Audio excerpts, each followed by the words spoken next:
Again second जो चीज देखते हैं, रोल्स एंड रिस्पॉन्सिबिलिटी। मतलब यदि मैं एज अ डेटा एनालिस्ट किसी कंपनी में काम कर रहा हूं, तो मेरा रोल क्या होगा, मतलब मेरा काम क्या होगा, और मुझे क्या क्या रिस्पॉन्सिबिलिटी लेनी पड़ेगी, मतलब अपने अंडर में क्या क्या चीजें लेनी पड़ेगी, वो सारी चीजें हैं, ध्यान से देखना। ये भी क्वेश्चन हमेशा इंटरव्यू में पूछे जाते हैं। As a data analyst what is your roles and responsibility, ठीक है।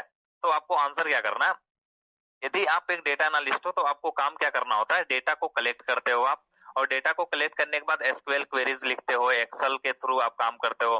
ध्यान से देखना, पूरी डेटा को आप एसक्यूएल के थ्रू भी एनालाइज प्रॉपर तरीके से कर सकते हो, या केवल माइक्रोसॉफ्ट एक्सेल के थ्रू भी आप कर सकते हो अपना काम। एपीआई से भी डेटा ले सकते हो। एपीआई एक्चुअली में होता क्या है, एपीआई एक प्रकार से ब्रिज की तरह होता है। ब्रिज का मतलब क्या होता है, जैसे कि मुझे किसी, यहाँ पे आप एक यूजर है, ठीक है, यहाँ पे एक यूजर है, इसको सपोज दैट बुक करना है, जोमेटो पे जा रहा है, विजिट कर रहा है, और जोमेटो से इसे पिज्जा बुक करना है। तो एक्चुअल ये क्या होगा, जोमेटो का जो सर्वर होगा,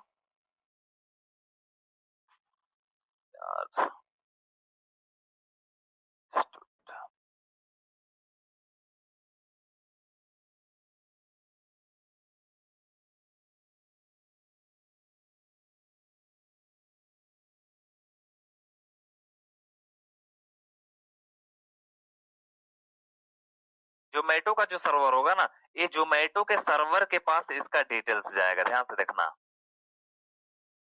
जैसे जोमेटो के सर्वर, सर्वर का मतलब होता है एसक्यूएल, मान के चलो इसके डेटाबेस में गया,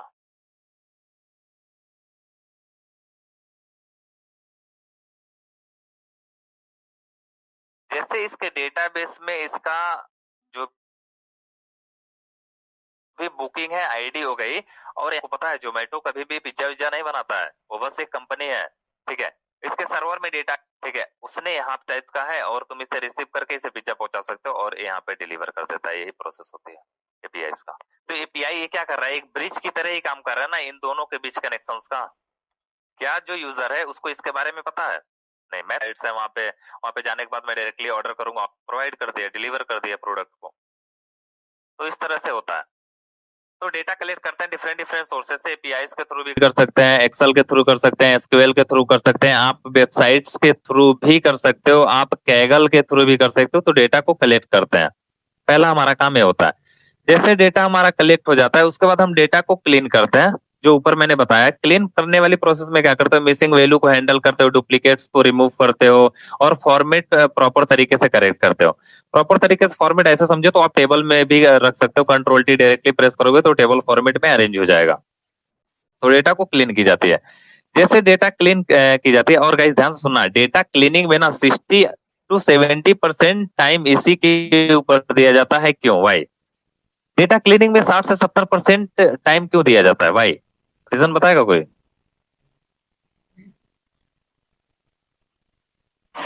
60 to 70% काम आपका यही होगा, डेटा क्लीनिंग का ही। क्यों? टाइम की बचत हो जाती है, time savings, correct data. Yes, हमें करेक्ट इंसाइट्स मिल जाते हैं, हमें करेक्ट डेटा मिल जाती है। देखो डुप्लीकेट्स वगैरह रहेगा तो हम कहाँ से अच्छा इंसाइट्स निकाल पाएंगे? एक ही पे दो आ रहे हैं तो हम कैसे फाइंड आउट कर पाएंगे? कर पाओगे क्या? तो बेस्ट रिजल्टेंट फाइंड आउट करने के लिए हम 60 to 70% काम अपना क्लीनिंग में करते हैं, बेस्ट रिजल्टेंट वैल्यू फाइंड करने के लिए, बेस्ट डेटा निकालने के लिए। जैसे डेटा क्लीनिंग प्रोसेस हो गई, अब हम डेटा को एनालाइज करेंगे। डेटा एनालिसिस में हम क्या करते हैं, डेटा में ट्रेंड्स और पैटर्न आइडेंटिफाई करेंगे। फॉर एग्जांपल में सेल्स क्यों कम हो रही है, इसका रीजंस क्या है, जैसे मैंने अभी बताया ना कि किस पैटर्न्स को फॉलो कर रहे हैं, क्या रीजंस है कि किस एरिया में क्यों सेल्स कम हो रही है, तो एनालाइज कर लिया। एनालाइज करने के बाद उसे क्या करेगा, उसे एनालिसिस प्रोसेस में जो हमारी डेटा आ रही है उसको विजुअलाइजेशंस के थ्रू, चार्ट और ग्राफ के थ्रू क्या करेगा, हमें दिखा देगा। That means create chart and graph और डैशबोर्ड्स बनाना। ध्यान से सुनना, जो डैशबोर्ड होता है, डैशबोर्ड पे मल्टीपल चार्ट्स और ग्राफ होते हैं। कोई पूछेगा कि चार्ट्स और ग्राफ के अंदर डैशबोर्ड हो सकता है क्या? क्या बताओगे? चार्ट्स के अंदर डैशबोर्ड हो सकता है?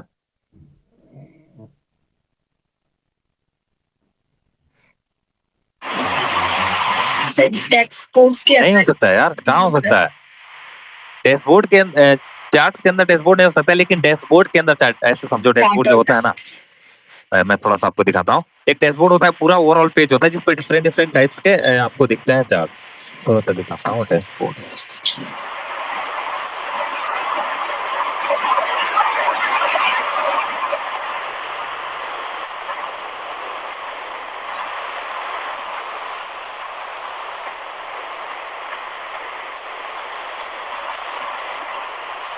जैसे भी मैं टाइप पे आ रहा हूँ, वैसे इमेज के फॉर्मेट में आपको दिखा रहा हूँ।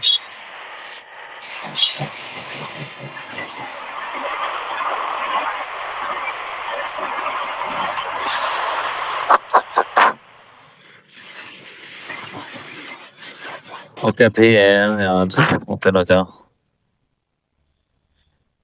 ओके, कोई नहीं, मैं ये बना के दिखा दे रहा हूँ आपको। ओके, तो यहाँ पे दिख रहा है ना, ये डैशबोर्ड है। जैसे यहाँ पे देखो डिफरेंट डिफरेंट टाइप्स के चार्ट्स दिख रहे हैं ना, तो इस टाइप से डैशबोर्ड होता है। और मैं एक्सेल पे एक छोटा सा डैशबोर्ड क्रिएट करके दिखा रहा हूँ नॉर्मली, कैसे हम चीजें करते हैं। फॉर एग्जाम्पल में मेरे पास ये डेटा है, ठीक है, मेरे पास ये डेटा है, और मैं इस डेटा के ऊपर फाइंड आउट करना चाहता हूँ डुप्लीकेट्स वगैरह। मैं सपोज सेट में क्लीनिंग प्रोसेस कर लिया सारा, अब मैं डेटा को क्या करूंगा, सिलेक्ट करूंगा। ध्यान से देखना, कंट्रोल ए किया, पूरा हमारी डेटा सिलेक्ट हो गई। सिलेक्ट होने के बाद मुझे क्या करना है, चार्ट और ग्राफ बनाना है। तो मैं इंसर्ट में आऊंगा। इंसर्ट में आने के बाद पाइवट टेबल या रिकमेंडेड पाइवट टेबल दोनों ऑप्शन दे रहे हैं, आप जिसे चूज करना चाहो कर सकते हो। मैं रिकमेंडेड पे ही देख लेता हूँ पहले, और मैंने इसको लिया कि रो लेवल्स पे ईस्ट वेस्ट साउथ नॉर्थ के अकॉर्डिंग देख ले रहे हैं, और सम ऑफ रेवेन्यू टोटल रेवेन्यू देख ले रहे हैं, और मैंने सिलेक्ट किया और ओके किया। ध्यान से देखना, इस टाइम पे ये क्या है, पाइवट टेबल है। ये क्या है, पाइवट टेबल है, और मैं इसी के ऊपर यदि चार्ट बनाना चाह रहा हूं तो मैं कंट्रोल ए करके इसको सिलेक्ट करूंगा। और सिलेक्ट करने के बाद मुझे चार्ट और ग्राफ इंसर्ट करना है, तो मुझे इंसर्ट ऑप्शन में जाना पड़ेगा। और इंसर्ट ऑप्शन पे जाने के बाद मुझे चार्ट चाहिए ना, तो यहाँ पर रिकमेंडेड चार्ट्स में भी देख सकते हो, या पाइवट चार्ट में भी डायरेक्टली देख सकते हो। यहाँ से आओगे, प्रेस करोगे, प्रेस करने के बाद बार चार्ट यहाँ पे ऑप्शन आएगा। बार चार्ट को मैंने ले लिया और मैंने यहाँ पे ओके कर लिया। गाइस ये हो गया चार्ट। और यहाँ से आप जो भी चीजें चाहो, डिफरेंट डिफरेंट चेंजेस वगैरह करोगे, मैं इसको बताऊंगा आपको। अभी मैं थोड़ा सा ओवरव्यू दिखा रहा हूँ। तो ये एक चार्ट हो गया, ध्यान से देखना, ये एक चार्ट हो गया। मैं अगेन चाहता हूँ कि सेम डेटा पे जाना, देखना इसका सीट नंबर 5 नेम है। अगेन मैं डेटा में आता हूँ, और अगेन मैं कुछ और फाइंड आउट करना, कोई और चार्ट बनाना चाहता हूँ, तो मैं अगेन इंसर्ट पे किया, रिकमेंडेड पाइवट चार्ट पे किया, और मैं इस बार ले लेता हूँ, तो सेम है, ठीक है, रो लेबल्स के अकॉर्डिंग, या मैं डायरेक्टली अपने वाप से बना लेता हूँ। खुद से इंसर्ट पे आया, खुद से कैसे बनाते हैं भी देख लोगे आप। पाइवट टेबल पे मैंने प्रेस किया, और मैंने बोल दिया कि हाँ एक न्यू वाले सेल में चाहिए, तो सीट नंबर 6 दे दिया। ओके, अगेन मैं प्रोडक्ट वाइज टोटल सेल्स देखना चाहता हूं, तो मैं प्रोडक्ट को ध्यान से देखना, आप डायरेक्टली यहां से ड्रैग एंड ड्रॉप भी कर सकते हो, और या इसमें पुट भी कर सकते हो। मैं आपको जब एक्सेल पढ़ाऊंगा तो इसको सिखाऊंगा। एक्चुअली यहाँ पे फिल्टर ऑप्शन, जिसके ऊपर आप फिल्टर लगाते हो, कॉलम्स में जो आप चीजें पुट करोगे ना, एक टॉप पे कॉलम्स में दिखेगा, रो में जो पुट करोगे ना, ऐसे रोज में दिखेंगे, दैट मींस हॉरिजॉन्टली दिखेगा। और वैल्यूज में सम ऑफ वैल्यूज, मतलब उनका सम करेगा। मैं किया प्रोडक्ट को सिलेक्ट, और प्रोडक्ट को मैं यहाँ से डायरेक्टली सिलेक्ट भी कर सकता हूँ। इस पे प्रेस करेंगे तो डायरेक्टली इस बॉक्स में आ भी जाएगा। या आप यहाँ से चाहते हो कि सर मैं ऐसे करना चाहता हूँ खुद से ड्रैग एंड ड्रॉप, तो यहाँ पे ड्रैग करोगे, दैट मींस होल्ड करोगे और लेकर आओगे और यहाँ पे ड्रॉप कर दोगे। तो प्रोडक्ट यहाँ पे देखिए, चेयर है, लैपटॉप है, मोबाइल है, टेबल है, ब्लैंक है। ओके, दैट मींस मैंने ब्लैंक को रिमूव नहीं किया था, इसलिए देखो ब्लैंक आ रहा है। डेटा को क्लीन नहीं किया है हम लोग प्रॉपर। ओके, अगेन उसके बाद हम टोटल प्राइस देखना चाहते हैं, तो मैं इसको सिलेक्ट करूंगा और लेकर आऊंगा इसमें टोटल वैल्यूज में। यहाँ पे पता चल गए कि चेयर है जिसकी टोटल प्राइस हो रही है 6,000, लैपटॉप है जिसका हो रहा है 1 लाख रुपए, 40,000, ऐसे 14,000। और मैंने इसको क्या किया, इसके ऊपर चार्ट ग्राफ बनाना, मैंने इसको सिलेक्ट किया। सिलेक्ट करने के बाद हम इंसर्ट ऑप्शन पे आते हैं। इंसर्ट ऑप्शन पे आने के बाद पाइवट चार्ट पे आते हैं। पाइवट चार्ट पे जैसे मैं आता हूँ, यहाँ पे डिफरेंट टाइप्स के मैं ये भी चूज कर लेता हूँ, बार चार्ट भी चूज कर सकता हूँ, या पाई चार्ट भी चाहो तो आप चूज कर सकते हो। मैं पाई चार्ट ही ले लेता हूँ और मैं ओके कर लेता हूँ। अभी तक मैंने कितने चार्ट बनाए गाइस? अभी तक हमने कितने चार्ट बनाए? 2 चार्ट बनाया ना। अब ध्यान से देखना, मैंने सीट नंबर 5 में रखा है, सीट नंबर 6 में रखा है। अब मैं चाहता हूं एक डैशबोर्ड बनाना, तो डैशबोर्ड बनाऊंगा तो मैं एक नया सीट लूंगा, प्लस करके मैंने एक नया सीट ले लिया। अब मैं चाहता हूं इसके ऊपर इसको ब्लैंक करना, तो मैं क्या करूंगा, शिफ्ट बटन प्रेस करूंगा और इसको मैं पूरा सिलेक्ट करके इसको ब्लैंक बना लेता हूँ।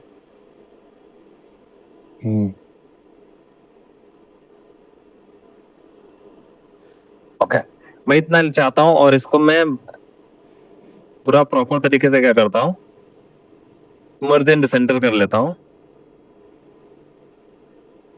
ओके, वैल्यू इमर्ज हो गई। देखो अभी तक प्रॉपर डैशबोर्ड फॉर्मेट में दिख रहा है। अब कुछ नहीं करना है, बस आपको आना है यहाँ पे डैशबोर्ड पे, इसको सिलेक्ट करना है। सिलेक्ट करने के बाद कंट्रोल सी करोगे, एक कॉपी हो गया। कंट्रोल सी करने से कॉपी हो गया। कॉपी करने के बाद आप आओगे अपने न्यू वाले पे, सीट नंबर 7 पे, और सीट नंबर 7 पे यहाँ पे कंट्रोल भी कर दोगे, पेस्ट हो जाएगा। अगेन आप इसको अनसिलेक्ट कर दोगे और आप आओगे सीट नंबर 6 में। सीट नंबर 5 में आपने बनाया बार चार्ट। बार चार्ट को कंट्रोल ए करके सिलेक्ट करोगे, ये सिलेक्ट हो गया। और आप आओगे अपने डैशबोर्ड पे और यहाँ पे क्या कर दोगे, कंट्रोल वी करके पेस्ट कर दोगे।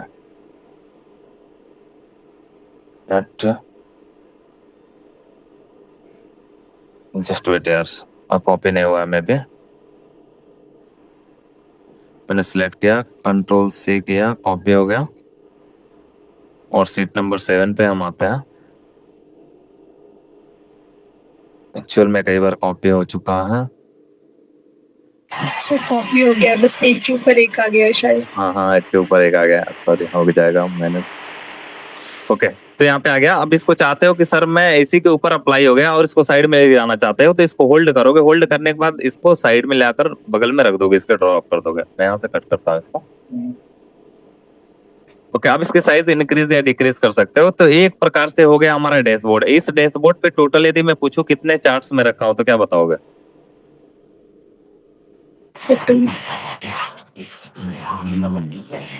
बोलो। दो चार्ट है ना, और ऊपर हेडिंग लिखते हैं। एक्चुअल में हेडिंग बनाया नहीं हूँ, बस मैं आपको दिखाना चाह रहा था कि चीजें बनती कैसे हैं। मैं आपको सिखाऊंगा यार, पूरा एक एक चीज बहुत ब्रीफ में बताएंगे। अभी मैं बस ओवरव्यू दिखा रहा हूँ कि एक्चुअल में चीजें होती कैसे हैं, दिखती कैसे हैं। क्योंकि आप प्रैक्टिकली नहीं देखोगे ना तो क्लियर नहीं होगा ज्यादा। ओके, तो इस तरह से की जाती है। अपना फोटो भी लगा सकते हो, आप चाहते हो किसी शेप के अंदर अप्लाई करना तो भी कर सकते हो, या आप चाहते हो जैसे कार वगैरह के बारे में प्रेडिक्ट कर रहे हो तो मीटर वगैरह का सिंबल लगा के चाहते हो मीटर पे काम करे तो आप वो भी चीजें कर सकते हो। बटन के थ्रू हैंडल भी कर सकते हो। तो हमारी हो गई। एक्चुअल में हम क्या अभी क्या पढ़ रहे थे, जो हमारे डेटा एनालिटिक्स का एक्चुअल में हम काम कैसे करते हैं, ये चीजें हम देख रहे थे। उसके बाद हम जाते हैं रिपोर्टिंग में। रिपोर्टिंग एंड कम्युनिकेशन वाली प्रोसेस में इनसाइट्स को हम क्या करते हैं, निकाल के और स्टेक होल्डर्स को एक्सप्लेन करते हैं। जो भी हमारा स्टेक होल्डर होता है उसे, यानी कि जो भी हमारा बॉस होता है उसको रिप्रेजेंट करता है। Again business understanding. Business understanding का मतलब क्या होता है? सिर्फ डेटा नहीं, बिजनेस भी समझना। मतलब आप केवल डेटा ही नहीं देख रहे हो, बिजनेस को भी समझ रहे हो। फॉर एग्जाम्पल में यदि आप सेल्स की एनालाइज कर रहे हो तो आपको ये थोड़ा बहुत थिंकिंग ये आना चाहिए, आपको ये पैटर्न बनाना चाहिए कि यार क्या मैं करूं कि बिजनेस हमारा ग्रो कर सके। ये भी मतलब बिजनेस इंटेलिजेंस वाली प्रोसेस भी आनी चाहिए, जिसे आप बोलते हो शॉर्टकट में BI, बिजनेस इंटेलिजेंस। ये सोच भी आपके अंदर हो जाएगी। ठीक है, जैसे आप ग्राफ और चार्ट को देख के बता रहे थे ना कि इस सिनेरियो में जैसे मैं ऐसे बना रहा था तो क्या केस आ रही है, ऐसे हो रहा है यहाँ पे, फॉर एग्जांपल में ऐसे हो रही है। और मैंने यहाँ पे बोल दिया 2023, 24 और यहाँ पे 25, ऐसे मैंने रखा। और इसको मैंने रख दिया एक्स एक्सिस, ये तो मैथमेटिक्स में हमेशा पढ़े होगे यार। और इसको बोल दिया वाई एक्सिस, और यहाँ पे रख दिया आप ईयर। एक्चुअल में ये क्या है, इसको हम देखना। जब मैं आपको पांडास पढ़ाऊंगा ना तो बोलूंगा कि ये जो ईयर है ना वो लेवल पे है, और किस लेवल पे है, ध्यान से सुनना। इसी एक्सेस को ना टेक्निकल वर्ड में लेवल बोलते हैं। ठीक है, तो किस लेवल पे है? एक्स लेवल पे है ना। तो जब हम वहां पे पढ़ेंगे तो लिखेंगे एक्स लेवल पे मैं ईयर को रख रहा हूं और वाई लेवल पे मैं रखते रहा हूं सपोज दैट सेल्स को। और मैं यहाँ पे जो भी आप वैल्यूज पुट करना चाहो कर सकते हो, 2 मिलियन, 4 मिलियन, 10 मिलियन, जिस फॉर्मेट में चाहते हो। डायरेक्टली नंबर्स के फॉर्मेट में चाहते हो तो नंबर्स के फॉर्मेट में भी रख सकते हो। ठीक है, अगेन एग्जांपल के तौर पे देखें, सेल्स लो है, रीजंस क्या है? मतलब सपोज दैट सेल्स लो हो रही है तो उसका रीजन क्या है? अभी टॉप पे हम लोग यही चीजें ऊपर डिस्कस कर रहे थे कि हमारी सेल्स लो हो रही है। जैसे आइसक्रीम का एग्जांपल लिए थे ना कि क्या हो रहा है, टेम्परेचर का इफेक्ट पड़ रहा है। अगेन प्राइस हाई है, हो सकता है प्राइस हाई हो, इसका रीजन ये भी हो सकता है। कंपटीशन स्ट्रांग हो सकता है, मार्केट में मेरे साथ बहुत सारे कॉम्पिटिटर हो, ये भी हमारा रीजन हो सकता है। मार्केटिंग वीक हो सकती है, दैट मीन्स हम एड वगैरह नहीं चला रहे हैं, प्रॉपर तरीके से मार्केटिंग नहीं कर रहे हैं, ये भी हमारा रीजन हो सकता है हमारे सेल्स को लो होने का। टेम्परेचर का भी इफेक्ट पड़ सकता है, मानसून का इफेक्ट भी पड़ सकता है, तो इस तरह की चीजें होती है सेल्स को लो होने का। Again type of data set, type of data set actual में डेटा सेट जो होता है हमारे डेटा सेट का मतलब होता है हमारे इंफॉर्मेशन का एक ग्रुप, ठीक है। तो डेटा जो होता है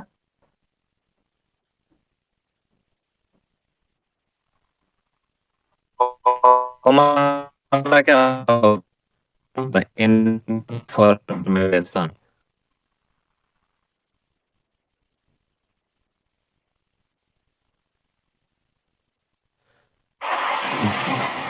गाइस बहुत लोग इस डेटा को डाटा बोलते हैं, डाटा लिखा जाता है लेकिन डेटा बोला जाता है। क्या बोला जाता है? Data, DATA। सेट्स होते हैं, उसका टाइप देखते हैं। सब ऐसी डेटा जो कि टेबल फॉर्मेट में होती है उसे हम बोलते हैं स्ट्रक्चर्ड डेटा, और एक टेबल जो बनता है वो combination of row and column बनता है।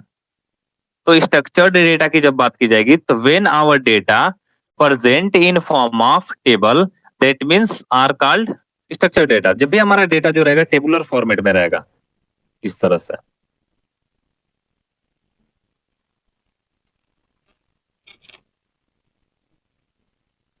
देखना बहुत अच्छा, इमेज नहीं बना पाता हूँ। ओके, तो इस तरह से हम क्या बनाते हैं? टेबल क्रिएट करते हैं। अब इस टेबल को देख के आपको क्या लग रहा है कि ये टेबल किस चीज से बना है? मैंने बोला स्ट्रक्चर डेटा टेबुलर डेटा होती है, लेकिन जो एक टेबल होता है किससे बना होता है? हॉरिजॉन्टली क्या होता है गाइस? रो होता है। वर्टिकली क्या होता है? कॉलम। कॉलम होता है। जब एक रो और कॉलम मिल रहे हैं तभी तो टेबल बना रहे हैं। दैट मीन्स जो टेबल होता है combination of row and column होता है। क्लियर? तो स्ट्रक्चर्ड डेटा होता है टेबुलर डेटा, और टेबल्स जो क्रिएट होते हैं with help of row and column. Okay, again proper row and column में होता है जैसे टेबुलर फॉर्मेट में होता है, वही चीज है। एग्जांपल के तौर पे आप देख सकते हो एक्सेल डेटा हो गई, एक्सेल भी आप देख सकते हो यहाँ पे। जैसे मैं आपको यहाँ पे एक्सेल ओपन कर रहा हूँ, यहाँ पे क्या है? हमारी जो डेटा है रो और कॉलम में है ना। एक्चुअल में जो हमारा रो होता है ना वो किस फॉर्मेट में होता है? नंबर फॉर्मेट में होता है। नंबर फॉर्मेट में दिखता है न्यूमेरिकल 1 2 3, और जो कॉलम होता है अल्फाबेट में दिखता है ABC के फॉर्मेट में।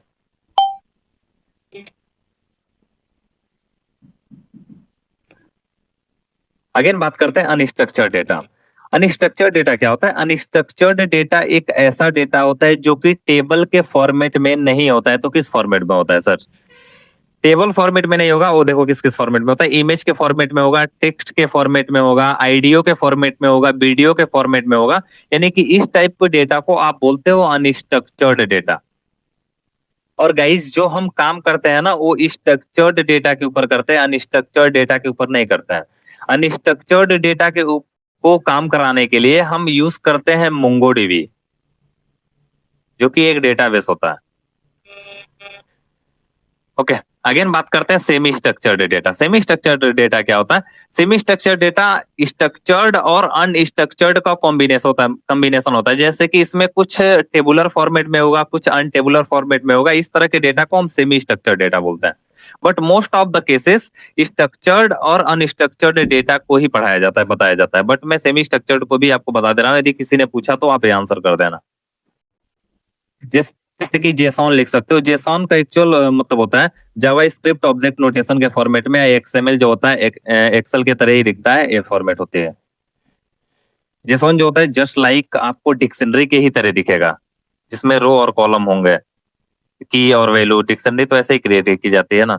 आपको भी नहीं उतना क्लियर होगा, मैंने ये चीजें नहीं बताई हैं। बट इतना जानो कि सेमी स्ट्रक्चर्ड जेसॉन और XML के फॉर्मेट में होता है। और डिक्शनरी में एक साइड होती है की, और कोलोन लगाने के बाद दूसरी साइड होती है वैल्यू।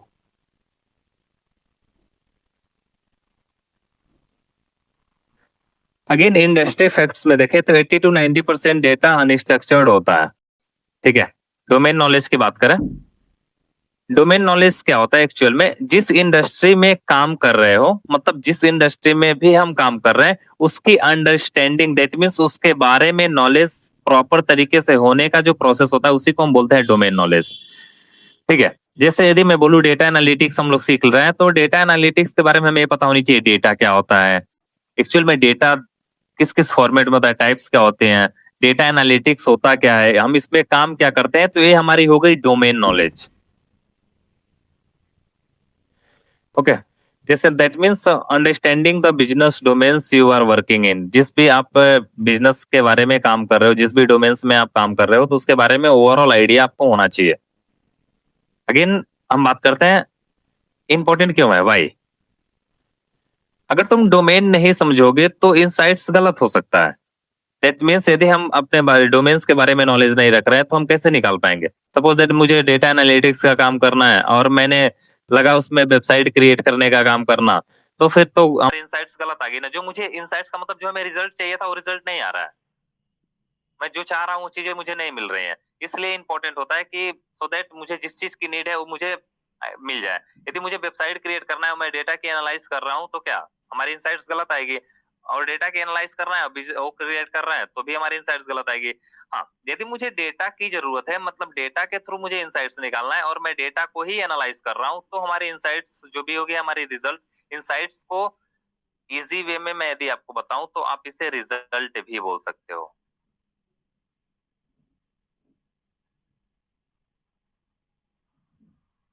ओके,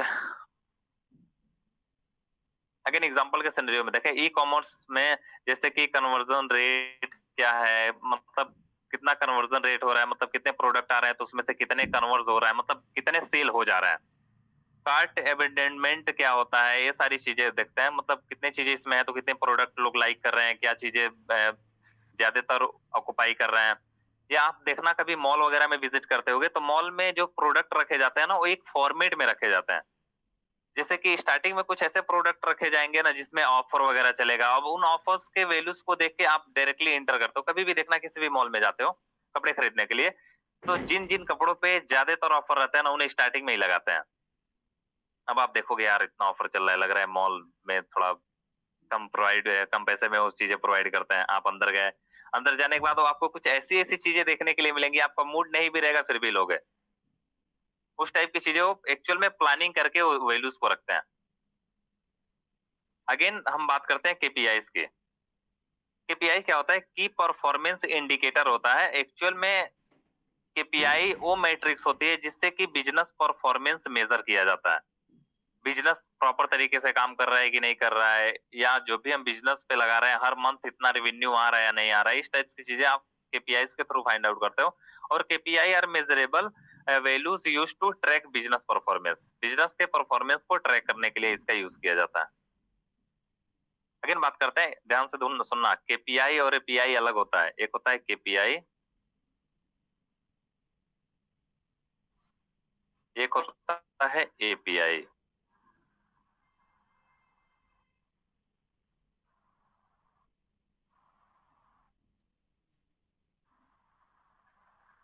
ये ब्रिज की तरह काम करता है, एप्लीकेशन प्रोग्रामिंग इंटरफेस ऐसे करके होता है, और एक की परफॉर्मेंस को दिखाता है। और ये डेटा सोर्स होता है जहां से डेटा हम लेते हैं। अगेन एग्जांपल देखें केपीआईज का, तो ई कॉमर्स में कन्वर्जन रेट करने के फाइंड आउट करने के लिए एवरेज ऑर्डर कितने आ रहे हैं, मतलब एवरेज कितने ऑर्डर आ रहे हैं डे बाय डे, ये चीजें फाइंड आउट करने के लिए। या वीक वाइज देख रहा है तो वीक वाइज फाइंड आउट कर लेगा, मंथ वाइज देख रहा है तो मंथ वाइज फाइंड आउट कर लेगा। अगेन मार्केटिंग के सिनेरियो में देखें तो सीटीआर जिसे आप बोलते हो क्लिक थ्रू रेट, या आरओआई जिसे आप रिटर्न ऑन इन्वेस्टमेंट भी बोल सकते हो। ओके, एक्चुअल में चीजें पूछी नहीं जाती आपसे। मार्केटिंग के सिनेरियो में सीटीआर क्या होता है, आरओआई क्या होता है, मार्केटिंग वाले जो सेल्स वाले होते हैं इनका काम होता है चीजें जानना। अगेन बैंकिंग सिनेरियो में देखें तो लोन यदि आपको अप्रूव कराना है, तो इस सिनेरियोज में भी हम इसका यूज करते हैं। मुझे लोन अप्रूव कराना है तो मुझे किस किस चीज की नीड है, उस टाइप की चीजें। या एनपीए वगैरह के सिनेरियो में मुझे कुछ चाहिए बैंक से रिलेटेड चीजें, तो हम इसका यूज करते हैं। अगेन जनरल यूज केस की बात करें तो रिवेन्यू, प्रॉफिट, कस्टमर रिलेशन या रिटेंशन वगैरह फाइंड आउट करने के लिए इसका यूज किया जाता है। एग्जाम्पल के तौर पे देखो, अगर कंपनी का गोल है सेल्स बढ़ाना, तो केपीआई होगा मंथली रेवेन्यू, या वीक वाइज रेवेन्यू, या ईयरली रेवेन्यू। मतलब एक्चुअली केपीआई ऐसा समझो तो जो हम चीजें फाइंड आउट कर रहे हैं, जो डैशबोर्ड से निकाल रहे हैं ईयरली या मंथली वाइज, वही होता है हमारा केपीआई।